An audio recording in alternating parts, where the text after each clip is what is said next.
남구청장 재선거 후보자 토론 토론회 오늘 마지막 날입니다. 본격적인 토론에 들어가기 전에 잠깐 토론 방식을 소개해드리겠습니다. 모두 발언에 이어서 세 개의 공통 주제를 가지고 질문을 드리겠습니다. 그리고 개별 질문이 있고 또 이어서 두 개의 공통 질문이 이어지겠습니다. 그리고 마무리 과정인데 전체 시간 1시간으로 하겠습니다. 이제까지 앞에 두 분은 1시간이었습니다. 그리고 지금 여기 가리개가 쳐져 있기 때문에 마스크는 벗고 하는 걸로 하겠습니다.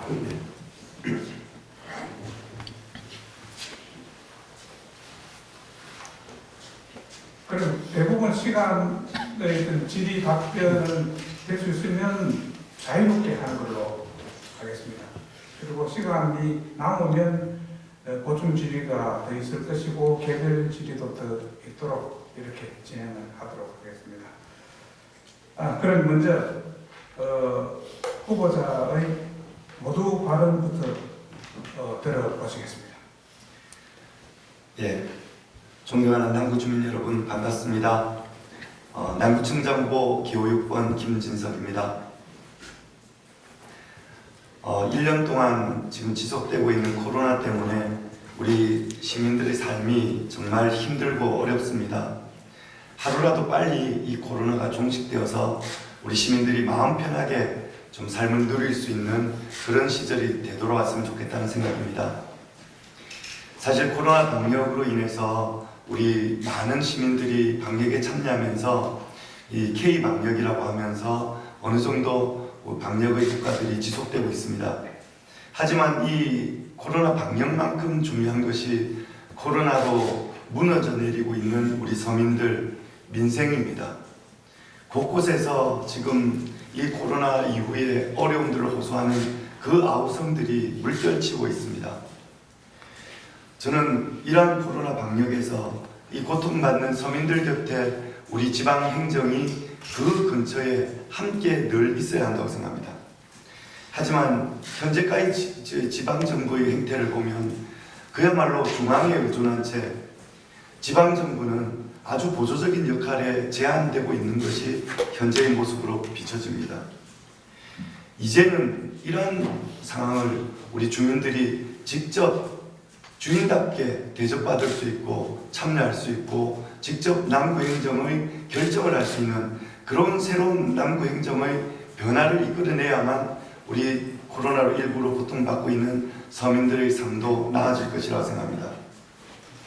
그런 점에서 이번 선거야말로 우리 시민이 얼마나 남구행정의 주인이 되느냐를 판가름하는 그런 선거라고 생각합니다. 기본적으로 이번 지방선거는, 이번 재선거는 민주당 지난 단체장의 부정선거로 인해서 치러지는 재선거입니다. 무려 19억이 넘는 주민들의 혈세가 지금 여기에 투입되고 있습니다.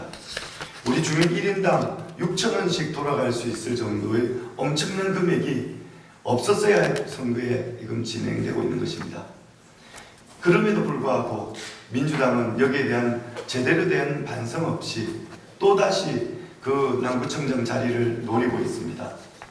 저는 대단히 잘못됐고 이번에 우리 주민들이 심판을 해야만 하는 것이라고 저는 생각합니다. 그렇다고 해서 촛불 이전에 그 낡고 부패한 구태정당의 그 시절로 돌아가기를 원하는 우리 시민들은 아무도 없을 것입니다. 이제 우리 국민들은 이 코로나를 극복하고 새로운 변화를 만들어 나가는 주체로서 시민들이 직접 나서는 것을 원하고 있습니다. 남구의 주민 여러분, 저 김진석은 시민 여러분과 함께 남구의 행정을 근본적으로 개선해 나갈 생각입니다. 저는 25년 동안 진보 정치의 향기를 걸어왔습니다. 늘 우리 힘들고 어려운 서민들 곁에서 그 삶의 현장에서 함께 해왔던 시간들입니다. 이번에는 꼭 그 20년 동안 준비하고 함께 만들어왔던 그 성과들을 구청장으로서 남구를 제대로 변화시켜 나가는데 그 역할들을 하고 싶습니다. 주민들 곁에서 늘 주민을 섬기며 활동하는 그런 구청장이 될 수 있도록 남구 주민 여러분들의 많은 관심과 참여를 부탁드립니다. 감사합니다. 네, 수고하셨습니다. 그러면은 본격적인 토론 들어가도록 하겠습니다. 먼저 공통 주제 질문입니다. 제가 먼저 질문하겠습니다. 이번 남구청장 재선거는 내년 지방선거 그리고 또 대선 그와 관련해서 아주 중요한 지역 선거라고 보여지는데 말이죠. 2018년 지방선거 때는 더불어민주당이 많이 거의 싹쓸이 하듯이 가져갔고, 지난해 총선에서는 6개 자리 가운데 5개 자리를 국민의힘이 또 차지했습니다. 그러니까 왔다 갔다 한 거죠. 시민들에게만. 상대적으로 진보 정당이라고 일컫는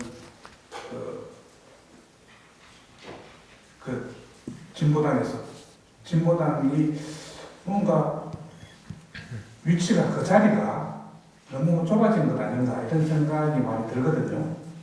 어떻습니까? 이번 선거 때 재선거에 남구청장 재선거에 정치 지형이 어떨 것인지, 유권자의 표심이 어떻게 흐를 것인지, 어떻게 전망하시는지 말씀해 주시기 바랍니다. 예, 2018년도 지방선거에서 사실은 우리 유권자들은 전략적 선택을 해주셨습니다. 그것은 이 30년 가까이 지속된 일당 독점의 어떤 울산지방자치의 어떤 이 피폐해진 구조를 바꾸기 위해서는 변화가 필요하고, 그러기 위해서 이번 지방선거에서 2018년 지방선거에서 유권자들은 민주당에 거의 몰표를 몰아주다시피 해서 전략적인 선택을 통해서 정권 교체를 이뤄낸 셈입니다. 그리고 이제 3년이라는 시간이 흘렀는데, 사실 지금은 그 당시 정말 촛불의 정신, 그 마음으로 이 울산을 바꿀 것이라고 기대했던 이 유권자들의 마음이 실망으로 크게 바뀌고 있습니다. 그래서 이 마음들은 지금 다시 이제 새로운 근본적인 변화를 요구하는 그런 바람으로 움직이고 있다고 저는 생각합니다. 바로 그 점에서 이번 지방선거는 저 김진석이 시민들과 함께 시민이 주인되는 새로운 남구를 만들어 나가는 가장 큰 동력이 될 거라고 저는 생각하고 있습니다. 이런 부분들에 동의하는 많은 분들이 이번에 김진석과 함께하고 있습니다. 많은 시민사회단체의 주요한 인사들과 그리고 노동계, 울산의 진보 3당들이 모두 힘을 모아서 지금 함께 남구에 시민이 주인되는 새로운 비전을 만들고자 그렇게 뭉쳐나가고 있고, 또 그분들이 뭉쳐서 만든 시민 공동행동에 1만 명이 넘는 유권자들이 참여해서 함께하고 있습니다.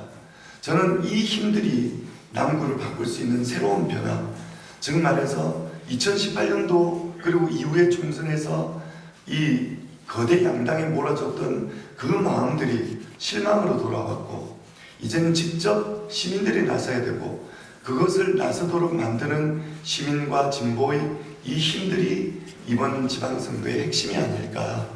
그래서 어떻게 보면 그 말씀하신 부분이 일리가 타당성이 있는 말씀이지만, 지금 현재 흐르고 있는 민심은 아마 제가 말씀드리는 부분들이 이번 선거의 결과로 드러나지 않을까 생각합니다. 네, 희망을 가지고 계신다는 네, 그렇습니다. 이와 관련해서 보충질이 있으면 해주시죠. 네, 박 부장님. 네, 제가 질문드리겠습니다. 노동자 세력을 기반으로 한 진보 정치가 설 자리를 잃었다고 판단하시는 분들이 많습니다. 한때 진보 정치는 근로자들의 지지 속에서 국회의원과 단체장을 배출하는 등 울산 정치권의 한 축을 이뤘습니다. 하지만 최근에는 근로자들마저도 이탈하면서 많이 위축되고 있다고 얘기들 합니다. 앞으로 진보당의 역할과 나아가야 될 방향에 대해서 말씀을 해주십시오. 네, 맞습니다. 사실 우리 노동계에서 정말로 새로운 정치에 대한 갈망, 진보 정치에 대한 갈망으로 진보 정당에 대해서 많은 지지를 해주셨습니다. 하지만 그 이후에 진보 정치가 좀 제대로 이러한 그 노동자들의 바람에 부응하지 못하고 또 분열하기도 하면서 많은 지지를 잃어버렸던 것도 사실입니다. 그리고 그 많은 그 이후 오랜 시간 동안 나름대로 각성과 혁신의 과정들을 거쳐왔습니다. 저는 아마 이번 선거가 그 새로운 출발의 계기가 되지 않을까 싶습니다. 아까도 말씀드렸듯이 이번 그 2021년도 재선거, 남부청정 재선거를 준비하면서 처음에는 정말로 힘들 거라고 생각했습니다. 노동자들의 마음을 얻는 것, 또 시민들의 마음을 얻는 것, 정말 진보 정치가 지난 2018년부터 굉장히 어려움을 겪고 있는데 이것이 과연 가능할까? 그런 고민들을 했습니다만 이번 선거를 준비하면서 한 사람 한 사람들을 정말 다 만났습니다. 그러면서 놀랐던 것은 정말 전부 다 똑같은 마음들을 가지고 있었다는 것을 느꼈습니다. 그래서 진보 정치가 변하고 정말 시민들이 주인이 되고 노동자들이 주인되는 새로운 정치를 정말 제대로만 펼쳐나가겠다는 그런 의지를 가진다면 얼마든지 함께 그 힘을 모아줄 수 있다는 마음들을 느꼈고, 그래서 이번에 시민공동행동이라는 것으로 정말 많은 노동자, 특히 민주노총은 조직적인 결정까지 해서 남구에 거의 조합원들이 2만 가까이 되는 조합원들이 있는 그 민주노총이 그런 결심들을 하고 각 단위 사업장마다도 정말로 열심히 이 진보정당 또는 김진석을 위한 노력들을 펼쳐나가고 있는 모습을 보면서 정말 이번 계기를 해서 진보정치가 한 걸음 더 성장해서 노동자와 시민들이 좀 주인 될 수 있는 그런 것으로 발전할 수 있지 않을까 기대를 합니다. 우려하셨듯이 사실은 그런 고민과 성찰, 굉장히 긴 과정들을 사실은 거쳐왔습니다. 이번이 새롭게 변화하고 또 내년 본격적인 지방선거가 시작되는 시점부터는 아마 큰 변화가 울산 전체적으로 있지 않을까 하는 생각입니다. 네, 알겠습니다. 네, 잠깐 진행상 말씀 한 말씀 드리면 계속 다음 길게 말씀 답변하실 필요는 없습니다. 네. 짧게 해도 되고 네. 좀 강조하시고 싶은 게 있으면 네. 하셔도 되고 그렇습니다. 네. 네, 그럼 다음 공통 질문 제가 보충 질문 좀. 보충 질문 예산에 공약사항에 대한 점검은 뒤에 있을 것 같고요. 그래서 일반적으로 많이 궁금해하실 분야 같아서 진짜 아마 울산에서 출마하신 분들 중에서 아마 수위권이 아닐까 싶은데 몇 번 출마하셨습니까? 98년도 만 34살 때 구의원으로 첫 출마해서 울산 최연소로 당선되고 나서 저희 이제 민주노동당이 만들어지면서 이제 당의 부흥에 맞춰서 남구청장으로 출마한 이래로 사실은 구청장 5번, 국회의원 3번 해서 무려 8번을 출마를 했고 이번이 이제 전체 횟수를 보면 10번째 출마, 낙선된 횟수 8번에다가 더하면 9번째 대체 도전이 되는 셈입니다. 제가 그러니까 이제 8번, 도합 10번이 경우다 보니까 아마 남구 국민들 중에서 아마 이번 3분의 후보 중에서 인지도 면에서 결코 뒤에 있다라는 생각이 안 들 정도로 많은 인지도가 확보되어 있는데 지금 사실 제가 공보물을 가지고 있어요. 저도 이제 남구 유권자예요. 공보물이 있는데 여기 보면 기득권 정당의 유혹도 있었습니다라고 하는 얘기가 있어요. 이 문구가. 그래서 많은 사람들 중에 이런 얘기도 합니다. 참 인물론 면에서 참 아깝다. 이분이 진보가 아닌 다른 쪽에 서 계셨더라면 한 자리 하고도 남았지 않았을까. 아마 이런 얘기를 가끔씩 합니다. 본인 생각 어떻습니까?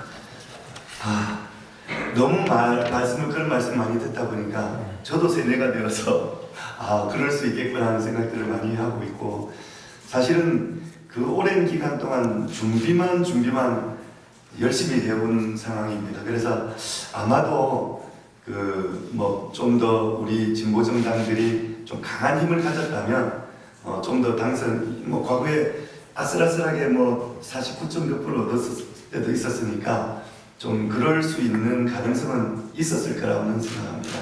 감사한 질문입니다. 네, 알겠습니다. 네, 첫 번째 공통 질문은 여기서 마치고 다음 두 번째 공통 질문 가겠습니다. 전우수 부장 해주시죠. 예, 코로나19 때문에 특히나 울산의 나포안의 공공의료 부분에 대한 얘기들이 많이 있습니다. 뭐 여러 가지 공약 등을 통해서도 이미 박 후보자님께서 말씀을 하셨습니다만 공공의료원 문제 뭐 어떻게 보관이 어떻습니까, 후보자님? 네, 사실은 제가 2004년 정도부터였을 것입니다.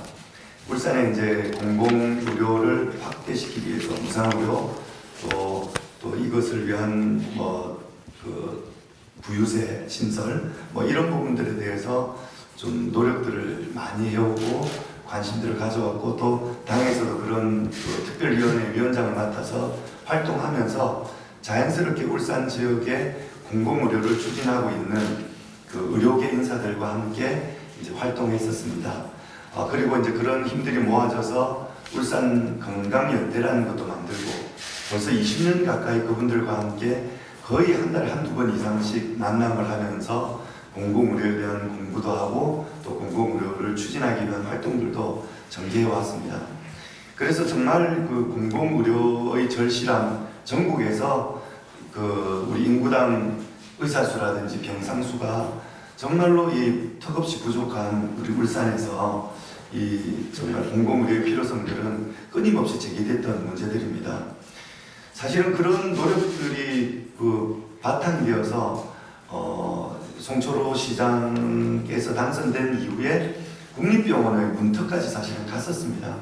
근데 아쉽게 그 과정에서 울산시의 어떤 적극적인 이 고민이 조금 아쉬워서 결국은 이제 산재병원으로 결과 나서 사실은 공공의료 진영에서는 많은 실망들을 했었습니다. 근데 지금은 이제 또다시 이제 정부 정책의 어떤 일정한 변화를 통해서 울산 의료원이 만들어질 수 있는 절호의 기회가 만들어졌기 때문에 어떤 일이 있더라도 특히나 제가 남구청이 된다면 남구청이 직접 하는 소관 사항은 아니지만 울산의 어떤 공공의료원 설립을 위해서 모든 노력을 다 기울여서 좀 만들어 볼 생각입니다. 네, 알겠습니다. 이와 관련한 보충질이 있습니다. 예, 제가 하겠습니다. 사실 그런 노력에 힘입어서인지 모르겠습니다만 지금 울산시들이 타당성 조사, 공공의료 타당성 조사 등 행정적 절차를 좀 속도를 좀 내고 있는 그런 분위기인데, 근데 범시민 조직기구도 지금 만들 준비도 4월 중에 출범을 예정하고 있다고 듣고 있습니다. 범시민 조직기구 어떤 점들 지금 보니까 실질적인 의료 관계자가 빠졌다라든지 등등 이런 지적들이 있고 있거든요. 어떤 생각을 갖고 계신지 말씀해 주시죠. 예, 지금 현재 4월 12일 날 일단 출범 계획으로 있고 현재 한 50여 명의 각계 대표, 각계 기관의 대표들이 지금 참여를 하고 계십니다. 신화시의회 또 의사 의료 쪽이라든지 또는 시민단체들도 참여하고 이렇게 해서 이제 준비를 하고 있고 그 내에 이제 운영단과 실무단을 구성해서 좀 차곡차곡 준비를 하고 있는 걸로 알고 있습니다. 그래서 이제 이것이 지난번 이제 국립병원을 추진하다가 산재병원이 됐던 것을 타산지석으로 삼아서 이번에야말로 그냥 시에서 일방적인 추진을 하는 것이 아니라 이러한 다양한 시민사회가 참여해서 함께 만들어가는 과정을 거치자는 취지로 제안을 했었고 물론 100% 만족할 만한 내용은 아니지만 그래도 울산시의 각 정치권이나 의료계 또 시민사회의 목소리가 담겨지는 그런 기구로 구성됐다는 생각을 하고 있습니다. 그래서 이제 오히려 문제는 이제 앞으로 얼마나 이것이 시민적 힘을 바탕으로 해서 제대로 추진이 될 수 있는가 이것이 중요하다고 보고 있고 시에서는 이미 이제 이것을 위한 구체적인 대안들을 이제 지금 조사하고 있는 과정이고 그게 만들어진다면 아마 부지 대안으로서 한 두세 곳 정도를 이렇게 제출하지 않을까 예상해 봅니다. 그랬을 때 저는 오히려 지금 아직 확정은 안 돼 있는 부분인데 좀 주장하고 싶은 부분들은 부지를 선정함에 있어서 반드시 우리 시에서 일방적으로 하는 것이 아니라 용역을 통해서 일방적으로 결정하는 것이 아니라 이러한 시민기구와 시민 여론을 수렴해서 결정해야 된다. 그리고 그 내용은 어떤 경우도 부지의 가격이 비싸다는 이유 때문에 접근성이나 이런 부분들이 저해받는 방향으로 결정되어서는 안 된다. 저는 이런 원칙들을 좀 제시하고 싶고 지금 현재 진행되고 있는 것에 우리 울산 시민 모두가 좀 힘을 모아서 함께 했으면 좋겠다는 생각입니다. 하나 좀 말씀 더 드리겠습니다. 실은 남구 지역 같은 경우에 어떤 단체인지 어떤 연구조사 단체인지 기억은 안 납니다만 전국에서 전국 지자체 중에서도 전국 3위권 제일 안전한 도시다. 제일 이 지자체에서도 제일 주민들이 만족도가 높은 곳이 남구로 꼽히더라고요. 그러다 보면 지금 후보자님께서 이제 공공의료원 같은 것 위치 같은 걸 남구 쪽으로 또 강조하실 수밖에 없을 텐데 다른 곳에 비해서 비교적 울산에서만큼은 좀 나은 곳이 울산이 남구인데 지역 균형 발전 차원에서 다른 쪽으로 양보해도 되는 거 아닐까요? 저는 사실은 어떤 지역을 이제 염두에 두고 있는 것은 아닙니다. 하지만 이제 지정학적으로 볼 때 남구가 가장 특히 이제 남구 중에서도 좀 남구 이 삼산이라든지 이쪽 지역이 조금 더 지정학적으로 좋겠다는 이유는 일단 동구나 북구나 또 중구나 모든 곳에서 접근성이 일단 좋다는 지점이 하나가 있고요. 또 하나는 지금 석유화공단 쪽에서 다양한 이제 여러 가지 사고들도 일어나고 이제 의료적 요구들이 굉장히 많은데 그것을 커버할 수 있는 의료 시설들이 제대로 갖춰져 있지 못합니다. 그런 점에서 이제 좀 필요하지 않을까. 그리고 남구가 안전한 도시라고는 하지만 사실은 우리 울산이 전국에서 당뇨라든지 고혈압이라든지 또 사망률이라든지 이런 부분들이 지표가 가장 꼭지에 가깝습니다. 특히 남구는 당뇨 환자는 거의 압도적인 지금 그런 오명을 가지고 있는 상황이어서 결코 남구가 다른 지역에 비해서 의료적으로 안전한 도시라고 보기도 힘들다고 생각합니다. 그래서 그런 점에서 저는 배제돼서는 안 된다는 뜻을 하는 것입니다. 배제돼서는 안 되고 이러한 부분들을 충분히 충족할 수 있는 곳이라면 어디라도 저는 충분하게 토론해서 결정하면 좋겠다고 생각하고 있고 하지만 남구의 어떤 병원 위치는 사실은 합리적인 대안일 수 있다라고 생각하고 있습니다. 네, 그러면은 공공의료원 같은 경우에 범시민 기구를 만들어 가지고 그 여론을 충분히 듣고 네. 결정하되 남구가 됐으면 좋겠다. 그러한 이유가 다 있다. 개인적으로 그렇습니다. 그런 말씀이시죠. 네, 다음 세 번째 질문 박정 부장 해주시죠. 후보님께서 모두 발언에서 말씀하셨듯이 코로나 사태가 장기화되면서 자영업자, 소상공인들이 고통을 받고 있습니다. 경제가 많이 위축되고 실업률도 증가하고 있습니다. 그러다 보니 풀어야 할 과제도 많습니다. 구청장에 당선이 되시면 즉각 추진할 코로나 대책이나 포스트 코로나에 대비할 방안이 있으면 말씀해 주십시오. 네, 저는 아마 제일 처음 예비후보를 나설 때 좀 결심들을 한 바가 있습니다. 그것은 사실 이번이 임기가 1년 2개월밖에 되지 않습니다. 그래서 1년 2개월 동안 이것도 하고 저것도 하고 엄청난 남구의 청사진을 다 완성시킬 수는 저는 없다고 생각합니다. 다양한 사업들을 추진하긴 하지만 중심은 있어야 된다. 그 중심은 바로 이 코로나로 정말 무너져서 내린 이 민생들을 1년 동안 정말 모든 예산과 행정의 우선순위에 두고 저 역시 현장마다 뛰어다니면서 그 어려움들을 극복해 나가는 데 초점을 맞춰볼 생각입니다. 그래서 1년 정도 지났을 때 정말 완전하지는 못하지만 그래도 우리 행정이 우리 주민들을 위해서 이렇게 노력하고 있구나를 느끼고 함께 조금이라도 극복했다는 이야기를 들었으면 좋겠습니다. 그래서 가장 첫 번째로 그랬던 게 사는 게 먼저다. 그래서 해마다 우리가 예산 중에서 1년 동안 쓰다 남은 예산이 있습니다. 그 예산 중에서 정부 예산은 쓰다 남은 걸 돌려보내드려야 되고 또 계속 진행 중인 예산들은 그걸 이월시켜서 쓰도록 해야 됩니다. 그 외에 순수하게 남은 예산, 쓰다가 그냥 통장에 남은 예산, 이 예산이 약 평균 한 530억 가량 정도가 됩니다. 작년에는 사실 지금 아직 결과는 안 나와 있지만 코로나 때문에 행사도 많이 줄어들었기 때문에 조금 더 많지 않을까 예상하고 있는데 이 금액 중에서 저는 이 쓰다 남은 예산 이미 올해 예산은 작년 말에 결정이 돼서 이미 집행이 되고 있습니다. 예산이 통과되어 있고요. 그래서 이 남은 예산 500억을 추가로 올해 예산에 이제 상정하게 될 텐데 그 예산을 우선적으로 이 코로나로 피해보고 있는 이 주민들을 위해서 사용하겠다. 그래서 재난지원금이라든지 우리 영세 상인들을 삶을 좀 챙기는 쪽으로 집중하겠다는 말씀을 드리고 있습니다. 네. 말씀하신 것 중에서 네네. 재난지원금을 뭐 10만 원씩 전 국민 일괄 지급하겠다라는 얘기도 하셨고 네.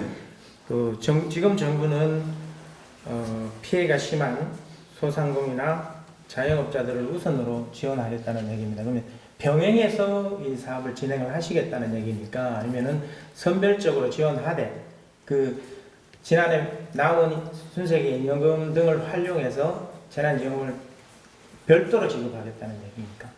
예, 일단 두 가지 다 저는 맞다고 생각합니다. 금방 취지 답변을 드리자면 별도로 지원하겠다는 것입니다. 500억은 남구 예산으로서 약 320억 가량을 1인당 10만 원씩 해서 남구 주민 전체에게 재난지원금으로 이렇게 드리겠다는 말씀이고요.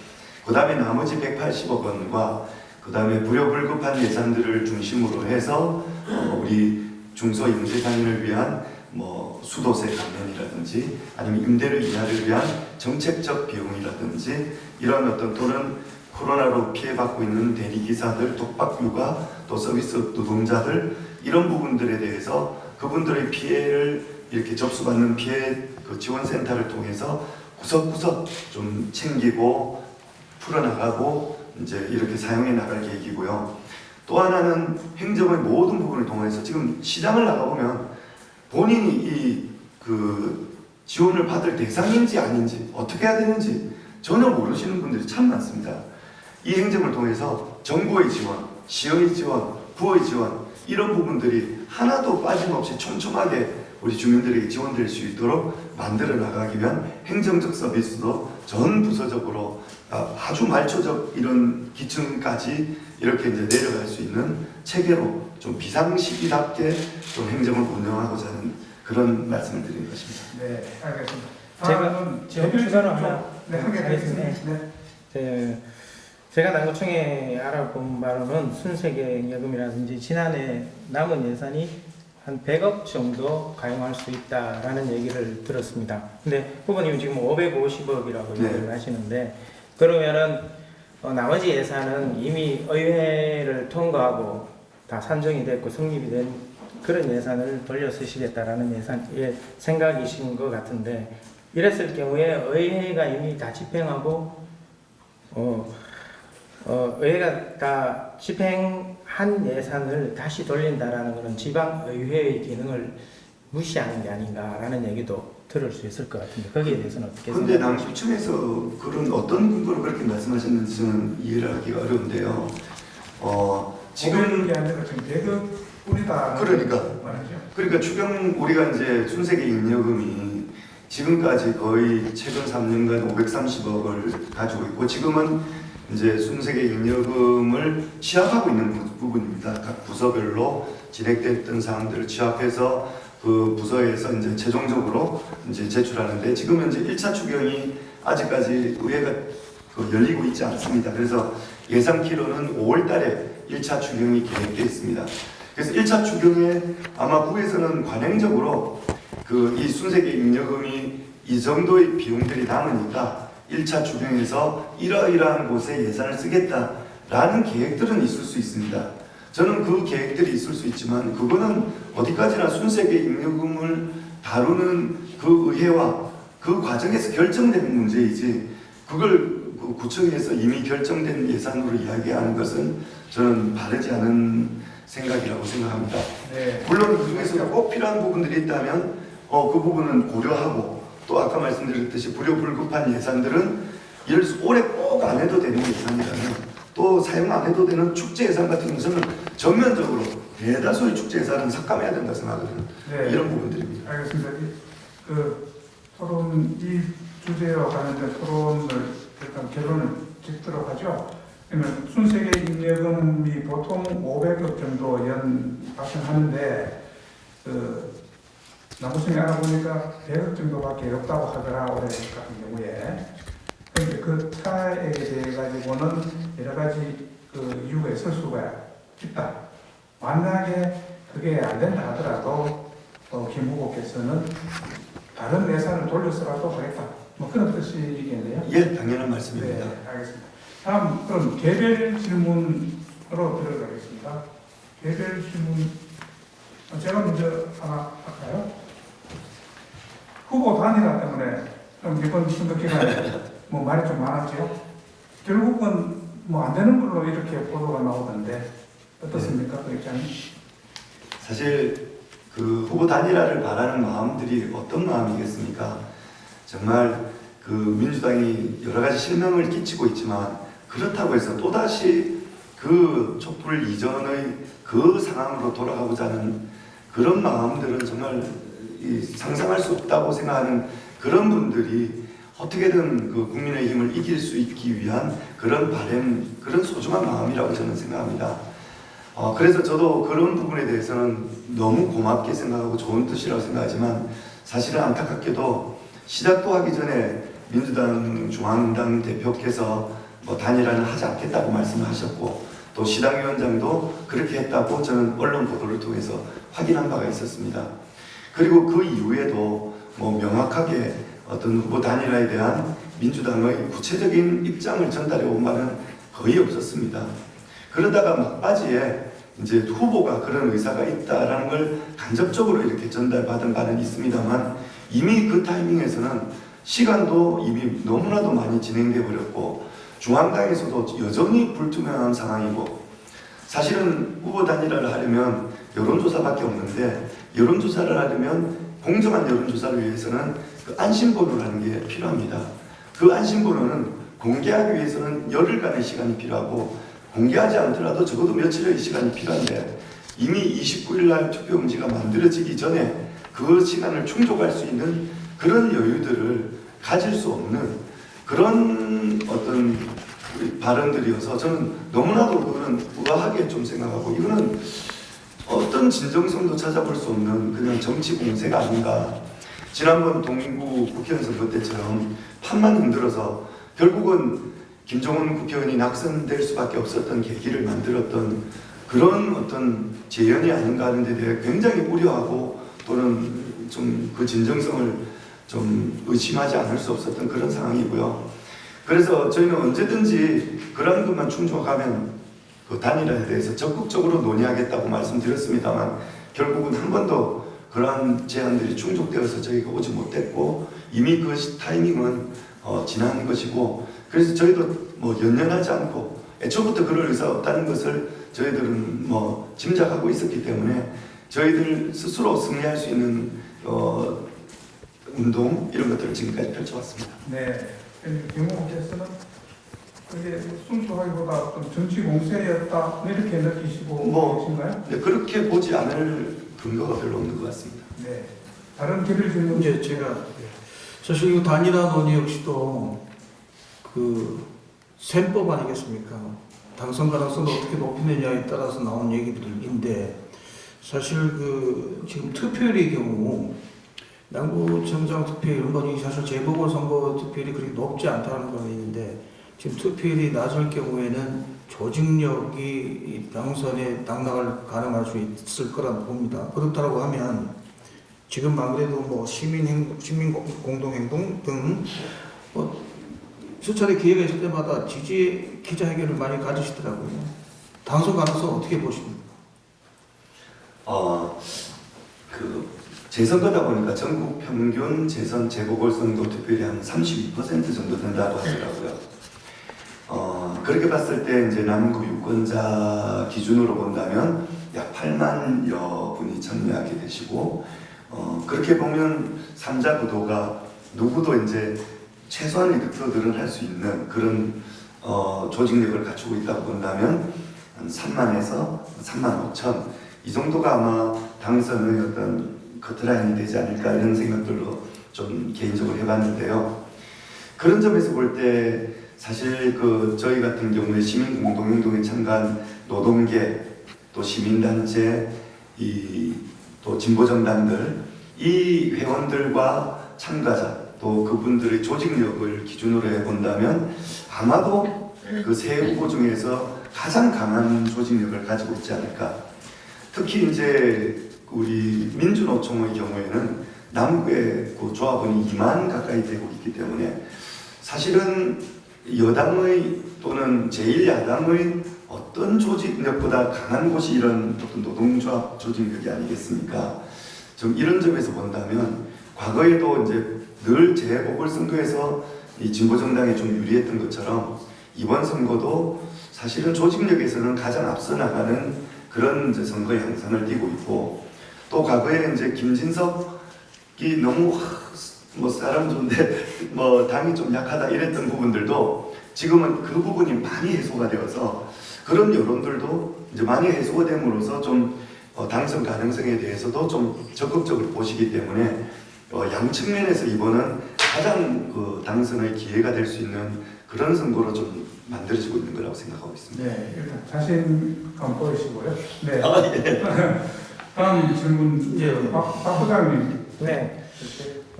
후보님께서는 소상공인 지원과 별도로 우리 재난지원, 전 국민을 대상으로 재난지원금 지급하겠다 이렇게 말씀을 하셨는데 오늘도 그 점을 많이 강조하시고 있는데 가정에 배포된 공보문에 이런 보면은 재난지원금에 대한 내용이 없습니다.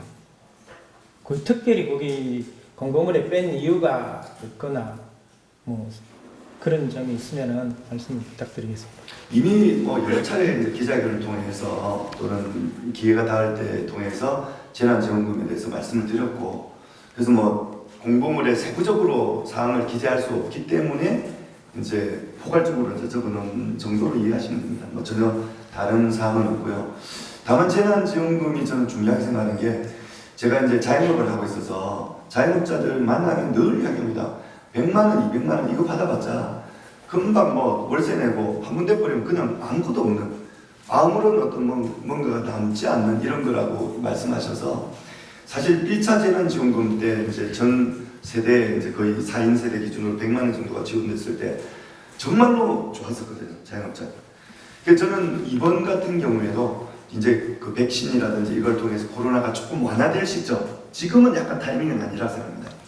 한 뭐 6월, 7월 이렇게 넘어가는 시점이 된다면 저는 아마도 이 코로나가 약간 완화되면서 뭔가 좀 경기를 이렇게 세울 그 기제들이 필요할 때 저는 이 이제 코로나19 지원금이 정부의 그거에 비하면 턱없이 작은 부분이지만 조그마한 기제로 작용해서 계속적으로 좀 중소상공인들에게 좀 이렇게 흘러내려갈 수 있는 그런 계기로 작동할 거라고 생각합니다. 네. 네. 그러니까 시간상 그 공통 질문을 아직 하고 시간 남으면 개별 질문 다시 하는 걸로 이렇게 하도록 하죠. 그러면 네 번째 공통 질문 정수 부장 해주시죠. 예. 그 공보물에도 직시를 해놓으실 텐데요. 그 야암 근린 공원을 시민의 숲으로라고 해서 지금 공보에 게시를 하셨어요. 네. 사실 찬반이 지금 맞닥뜨리고 있습니다. 사실은 그 차단 녹지를 보존을 해야 된다. 아니다. 남구의 난개발을 막을 적절한 차선책이기도 하다. 뭐 이런 주장도 있는데 뭐 의견은 분명하시겠습니다만 야암 근린공원 어떻게 해야 됩니까? 사실은 모두 다 야암 근린공원을 시민의 숲으로 조성했으면 좋겠다 하는 마음은 다 똑같을 거라고 생각합니다. 다만 그렇게 하지 않는 이유는 이제 예산 문제 때문에 그렇다라고 하는 이야기를 하는 것 같습니다. 그런 점에서 본다면 사실은 이 공원 일몰제는 이미 오래전부터 예고가 돼 있었던 것입니다. 그렇다면 이미 그 시절에 단체장을 지냈던 이 그 제1야당과 또 현재 단체장을 하고 있는 그 여당은 사실 여기에 대한 충분한 준비를 해왔어야 됩니다. 그래서 어떻게 하면 이 그 모두가 원하는 시민의 숲으로 갖고 나가는 이런 것들을 만들어낼 것인가, 여기에 대해서 연구하고 또 중앙정부의 지원을 받아내고 또 시민들의 참여, 기업들의 참여를 이끌어내서 어차피 공해로 인해서 생기는 문제를 해결하기 위한 차단 녹지라고 한다면 이런 울산의 다양한 당사자들이 이 공원을 지켜나가기 위한 운동을 펼쳐나갔다면 저는 이미 정부의 지원도 많이 받고 또 현실적으로 많은 변화들을 만들어냈을 텐데 그것을 방치해왔던 그 행정이라는 게 지금 비판받고 있는 여러 가지 기득권 행정의 그 대표적인 사례 중에 하나가 아닌가 저는 그렇게 생각하고 있고요. 그래서 이번에 지금이라도 저는 이 관점을 분명히 해서 시민의 숲으로 가꾸겠다. 이것을 먼저 정확히 관점을 가진 다음에 시에서 시 예산으로 해서 해결하려고 들으면 안 된다고 생각합니다. 이미 그 교통 에너지 환경세라고 해서 정부에서 15조 원 가까이 되는 세금을 걷고 있습니다. 그 15조 원 중에서 울산 이 국가산단에서 들어가는 돈이 7조 원이 넘는 금액이 매년 지금 그 환경세로 지금 올라가고 있는 것입니다. 그렇다면 그 돈은 다 올라가서 뭐 도로 닦는 데도 쓰이고 뭐 온갖 일반 예산으로 쓰여지고 있는 것입니다. 최소한 그 예산이 걷어질 때 그 지역의 공해로 인한 그 지역의 환경을 파괴한다면 적어도 10% 정도는 그 지역의 환경을 개선하는 데 쓰여져야 되는 거 아니냐. 저는 장기적으로 볼 때 이렇게 하기 위해서 이런 교부세를 만들어내기 위한 특별법을 만드는 것이 가장 중요하다고 생각하고요. 단기적으로는 이 15조 원 올라간 예산 중에서 가장 우선적으로 적어도 양근린 공원 이 차단 녹지를 살리기 위해서 적어도 환경부에서 1천억 원 정도의 예산들을 우리 지역으로 그 15조 원 중에서 좀 예산으로 내려줘야 된다. 그리고 나머지 한 1천억 원 정도 가까이 필요한 예산이 필요하다면 그 예산들은 이 지방자치단체 차원에서 5년이든 10년에 걸쳐서 저는 연차적으로 이것을 만들어 나가면 될 것이다. 좀 이렇게 생각하고 문제는 그런 마인드를 가지는 것. 그게 만약에 뚫렸을 때 삼산의 아파트 단지는 아침에 일어나 창문 열면 바로 눈앞에 그 매연을 뿜어내는 그 불뚝이 눈앞에 닥치는 그 현실에 목도하게 되는 이런 상황만큼은 정말 막아내고 싶은 그런 마음입니다. 네, 그러니까 시민의 숲 전체 100%를 시민의 숲으로 확보하자. 예, 그렇습니다. 네. 네. 이와 관련한 보충질이 있습니까? 네, 제가 하나 더 네. 여쭙겠습니다. 사실 야영근린공원이 지금 대두돼서 이제 그것이 포커스가 되긴 합니다만 그것만 가지고는 사실 울산권역 전체가 이 공해로서 자유롭지 못하다라는 생각이 듭니다. 혹시 그 네. 말고라도 네. 이 울산의 공해 문제 뭐 대책 보관 가지고 계신 평소의 생각 좀 말씀 좀 해주십시오. 우선은 지금 일단 이 문제를 조금 추가해서 말씀드리자면 저는 10%를 이야기한 거는 약 7조 5천억 원 중에 한 7천억 원 정도를 지역에서 받아야 된다. 예를 들면 변종소 지역에 가면 지금 차단 녹지가 아예 없는 곳도 있습니다. 그리고 또 이 오랫동안 일한 어떤 이 대기 공해로 인해서 고통받았던 주민들의 아픔들도 있습니다. 저는 그런 예산들이 우선적으로 그 지역을 이렇게 숲을 조성하고 주민들의 어떤 건강이나 또 문화나 이런 부분들을 챙길 수 있는 여러 가지 다양한 시설들과 녹지 이런 것들을 만들어 나가는 것이 매우 중요하다고 생각합니다. 두 번째로는 저는 이 기후위기가 지금 너무나도 심각한 상황이 있지 않습니까? 그랬을 때 지방자치단체장은 그야말로 기후위기를 지키는, 기후위기를 막아내는 그 파수꾼 역할을 해야 된다, 이제는. 그냥 단순히 환경은 아주 여러 가지 정책 중에서 기퉁이의 정책이 아니라 여러 가지 정책 중에서 가장 우선에 두는 정책 또는 여러 가지 정책을 펼칠 때 모든 분야에서 기후위기라는 것을 고려한 정책들이 펼쳐질 수 있는 포괄적인 정책 이것이 돼야 되고 그런 점에서 본다면 구청장이 직접 기후위기를 전반적으로 관장해서 한편으로는 녹지를 훼손하지 않고 지켜나가기 위한 거시적인 이 과정이 있다면 또 한편으로는 생활적으로 플라스틱을 없애기 위한 운동이라든지 이런 다양한 생활 속에서의 어떤 이 환경을 지키는 운동들을 펼쳐나가고 여기에는 제가 이제 자생단체 지역에 이제 이런 활동하는 봉사단체들하고도 이야기를 많이 해보니까 굉장히 공감들을 많이 하시더라고요. 저는 이 단체들이 그 역할을 불러서 저는 많이 적극적으로 나설 수 있는 환경들을 조성해서 전체가 정말 우리 남구가 좀 그런 어떤 기후위기에 좀 가장 모델이 될 수 있는 그런 지방자치단체가 되었으면 좋겠다 하는 생각들을 좀 하고 있습니다. 네, 알겠습니다. 이 질문 이 정도에서 마무리하고 다음 5번째 공통 질문 박성장 해주시죠. 네. 최근 아동학대가 큰 사회적 문제로 대두되고 있습니다. 남구도 예외는 아닙니다. 이와 관련해서 자치단체가 보육시설에 대한 관리 감독이 소홀하다는 지적도 있습니다.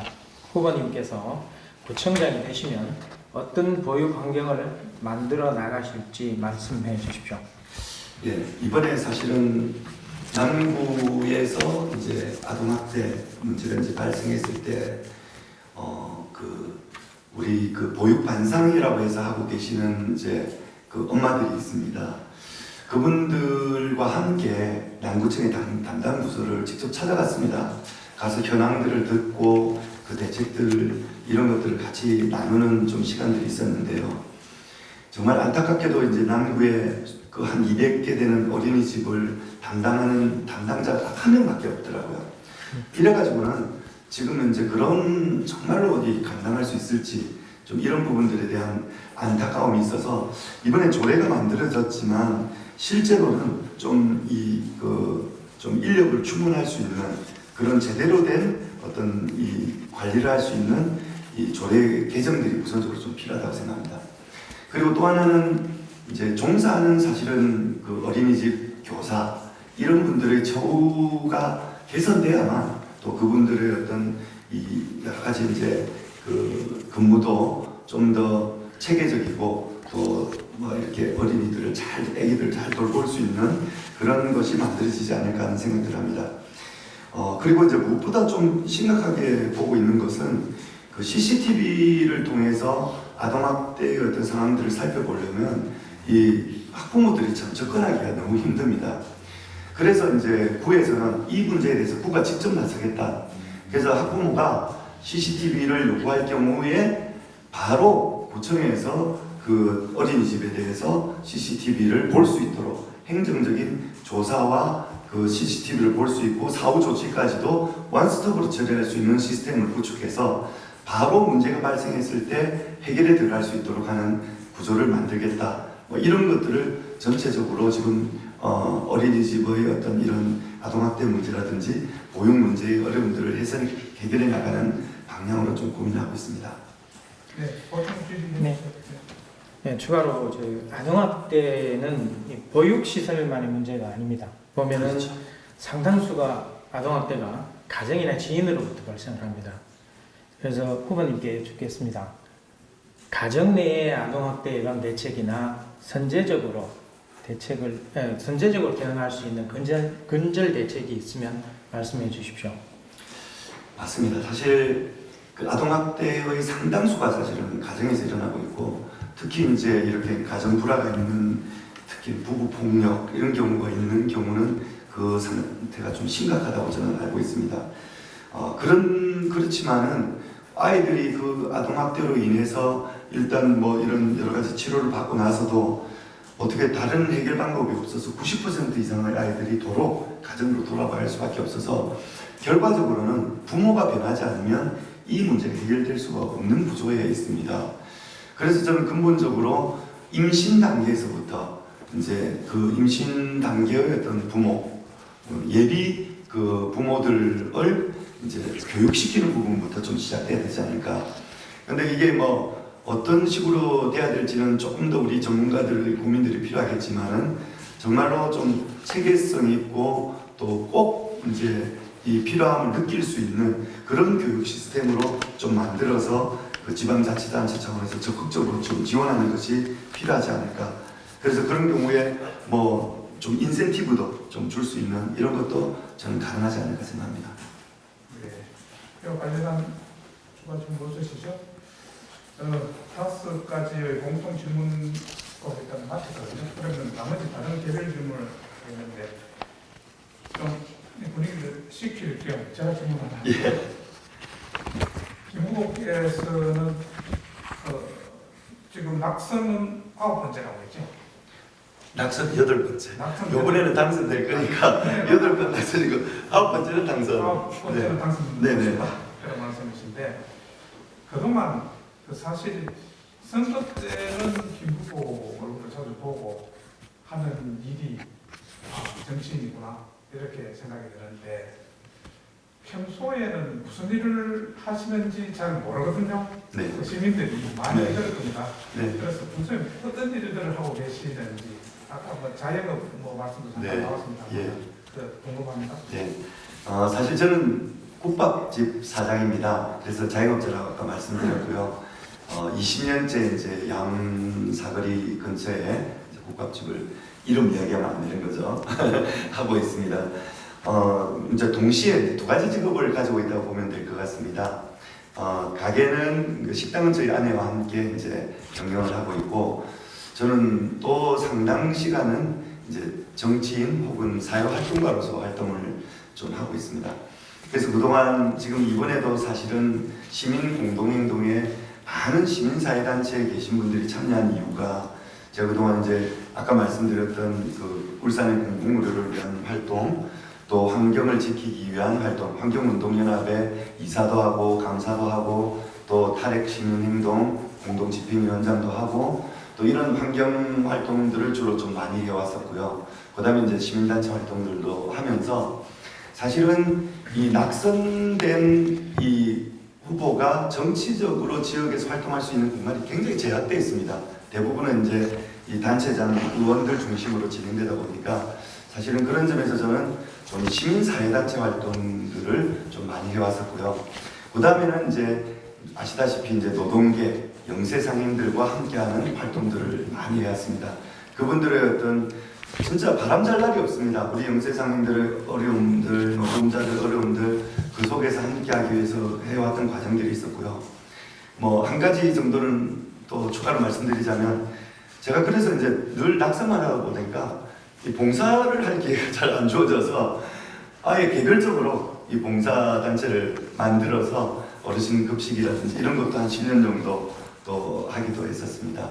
그래서 이제 언론이나 이런 데서 많이 이렇게 비치기는 좀 쉽지는 않지만 늘 이제 우리 삶의 곁에서 함께 해오는 과정들이었고, 그래서 이번 선거를 준비하면서도 많은 분들이 낯설지 않고 또 막 이렇게 짧은 시간에도 힘들이 모아지는 것들도 아마 그런 것이지 않을까. 너무 자화자찬 같지만 하여튼 그런 좀 활동들을 해온 것 같습니다. 네. 그러니까 예, 제가 실은 그 국밥집 사장님이라고 말씀하셨는데 그 인근이 사실 다문화 가정들이 상당히 많은 지역이지 않습니까? 좀 떨어져 있나요? 그러니까 다문화 가정들을 많이 지켜보고 경험하셨을 텐데 지원의 문제뿐만이 아니라 다문화 가정으로 인한 또 부정적인 또 인식도 존재합니다. 그런 부분에서 혹시 고민해 보신 내용도 혹시 없으십니까? 예, 사실은 제가 아까 만들었던 단체 중에 단체 그 봉사 활동을 했던 우리 이제 베트남 관련한 이제 가족들의 모임과 함께 이제 몇 년 정도 활동을 한 적도 있었습니다. 사실은 아직까지도 이 다문화 가정을 우리 사회에서 우리의 어떤 그 같은 그 살아가는 이제 이런 이웃으로 잘 이해가 안 되고 있는 것 같습니다. 이 문제를 위한 인식 개선이 정말로 중요하다 생각합니다. 이제는 이 다문화 가정은 정말로 우리 사회가 이미 그 다문화 사회로 접어들었다는 것을 명백히 인식해야 되고 그러기 위한 어떤 노력들이 필요하다고 생각합니다. 그래서 저는 그 구청 차원에서도 단순히 이제 그 언어만 이렇게 교육하고 일부만 가르치는 게 아니라 생활 문화 자체에서부터 다문화 가정들이 스스로 자립할 수 있도록, 특히나 제일 어려운 거는 엄마가 예를 들어서 이제 그 우리 한국 외국에서 이제 오시는 분인 경우에는 이제 발음이 서투르니까 자녀들의 교육을 함에 있어서 좀 어려움들이 많이 발생하거든요. 어린 시절에는. 그럴 때 좀 적극적으로 지원할 수 있는 좀 시스템들이 좀 갖춰져서 좀 잘 운영될 수 있도록 만드는데 좀 더 관심을 기울여야 되지 않을까. 그러기 위해서 다문화 오랫동안 와 계신 먼저 이렇게 다문화 가정에 참여해 주신 주신 분들이 그 역할들을 높여주고 그런 데서도 그분들이 어느 정도 일자리도 만들 수 있도록 해주고 하는 이런 과정들이 좀 필요하지 않을까 저는 생각하고 있습니다. 네, 알겠습니다. 자, 여러 가지 뭐 질문, 해상 외의 질문도 잘 답을 하시네요. 네, 마지막으로 그 개별 질문 하나만 하도록 할게요. 박부장님. 네, 수도권 팽창으로 지방의 인구가 감소하고 도시 경쟁력이 떨어지면서 지방 소멸이라는 얘기가 많이 나오고 있습니다. 울산 남구는 공단이 위치한 지역이라 미래 먹거리에 대한 걱정이 많습니다. 후보님이 생각하시는 울산의 미래 산업은 어떤 방향으로 가야 된다고 생각을 하십니까? 네. 지금 울산 남구 인구가 35만, 36만 이러다가 이번 통계로 보니까 32만이 되었더라고요. 참 놀라운 일이었는데 정말 이런 상황에서는 정말 이 미래가 얼마나 참 어려울까 하는 것들을 짐작하게 됩니다. 특히 이제 4차 산업혁명 시대라고 이야기되면서 점차적인 일자리의 어려움들이 좀 발생하게 될 거라고 저는 생각하고 있습니다. 그래서 저는 무엇보다도 양질의 일자리는 제조업에서부터 좀 비롯돼야 된다고 생각합니다. 지금 우리 지금 현재로서는 석유화공단에 지금 대개조 지금 사업을 이번에 공모에 이제 확정이 되어서 추진이 되고 있는데 저는 그 남구청에서도 이 부분에 있어서 기업들의 참여들을 적극적으로 좀 독려하고 유도해 나가야 된다 생각합니다. 아직까지 많이 저조하거든요. 그래서 이런 부분들을 통해서 우리 특히 젊은 층들의 일자리, 양질의 일자리를 창출해 나가는데 좀 집중적인 힘을 쏟아야 된다고 생각합니다. 그리고 두 번째로는 공공부문의 일자리입니다. 제가 말씀드렸듯이 아까 이제 공공부문 중에서도 저는 기후위기 부분을 많이 생각하고 있습니다. 이 부분이 그냥 이제 뭐 산불 지킴 이런 것이 많이 아니라 정말 일회용 플라스틱을 줄이기 위해서라면 그런 일회용 플라스틱을 지금 이 배달을 통해서 하는 업체들이 나갈 때 대부분 이 일회용 플라스틱이 엄청나게 사용되고 있거든요. 이런 것들을 다회용기로 바꾸기 위해서 그런 어떤 사회적 기업도 만들고 또 그런 어떤 전문적인 기업들도 만들어서 새로운 일자리도 만들 수 있을 거라고 생각합니다. 저는 이렇게 이제 적극적이고 공세적으로 공공 분야를 확장시킴으로써 공공부문의 일자리를 확대시키고 이것을 좀 기후위기 시대의 어떤 변화를 능동적으로 대책을 세워나갈 수 있는 그런 어떤 선순환 구조를 만드는 과정들이 필요하지 않을까 그렇게 생각합니다.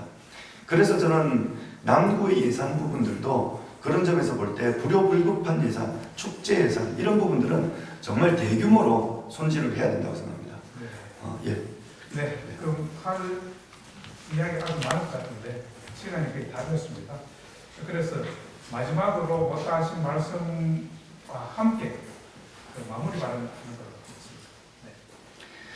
저는 얼마 전에 장애인 부모님들과 함께 간담회를 한 적이 있었습니다. 그분들께서 지금 이제 발달 장애인들의 이제 이 성장하고 나서의 자립에 대한 고민들을 정말 많이 하시더라고요. 그때 말씀하신 게 장애인 자립 주택 이 말씀들을 하셨습니다.